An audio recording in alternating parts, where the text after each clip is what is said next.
So first up, we have the live stream codes. Make sure to get in quick as they don't tend to be available for long. If you want to know how to put them in, you go in game and then you go into your settings, account, redeem, and then you just put in these 3 codes to get 300 primos total. Next up, we have the new Archon quest, which will have the new boss Scaramouche and his massive god bod. By far the coolest boss we've seen so far in Genshin. During the fight, we'll have this little Dendro buddy that'll help us to beat him, as apparently during his second phase he will be immune to our normal damage. Our first character is a Catalyst user, Nahida, the Dendro Archon, and she has some pretty cute looking normal attacks. Her E skill has both press and hold functions, with the hold being able to mark and tether enemies together to share damage. Her skill can also mark plants, it seems, to quickly pick them up, making groups of plants an easy grab. I don't know if it only works with plants or if it will work with other things like ores and mob materials, we'll just have to see.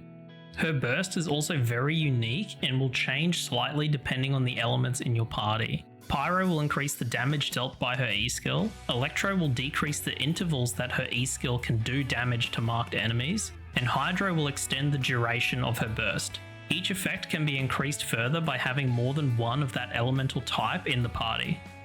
The second character is Layla, who is a cryo sword user and shielder, who can create a cryo shield with her E skill that builds up stars over time, or when a character uses their E skill as well. When she reaches 4 stars, they will turn into homing attacks that will deal cryo damage.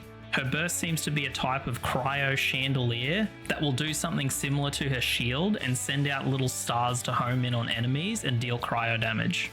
As for the banners in 3.2, first phase we're going to have Nahida and Yoimiya, and in the second phase we're going to have Yaimiko and Tartaglia, with Layla being on both those banners in phase 2.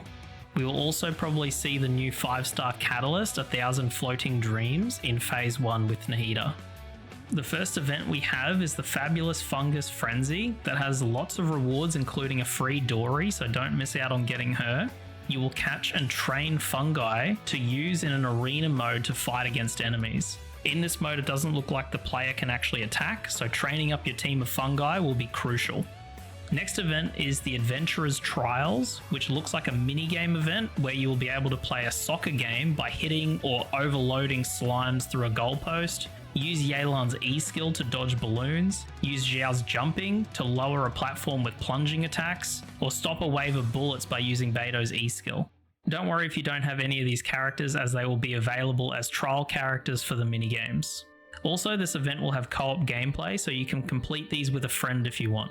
Next event we have is the return of the Hyperstatic Symphony event, with the introduction of the final Dendro Hyperstasis being included. Before going into the fight, you will be able to select a buff to use, and the difficulty of the fight has 4 levels: normal, hard, fearless, and extreme. They did mention that we will be able to use food and potions inside the event, and also you won't need to complete the hardest difficulty to obtain all the primogem rewards. And the last event we have is a camera event where we will use different angles and use the camera gadget to create cool photos in certain locations around Teyvat. They also showed off a new system in the Serena Teapot where you'll be able to share your own or replicate another traveler's teapot designs. I don't know if you'll be able to copy any teapot, but I would assume you could only copy a design that has been shared. And finally, they added Turkish and Italian to the list of game languages, so I hope there's people out there who are looking for that. And that's it. That's pretty much everything that was in the 3.2 live stream, so make sure to get those codes in and make sure to get those 300 Primo rewards. I hope this video was helpful, and if it was, please feel free to leave a like down below. I'll catch you later.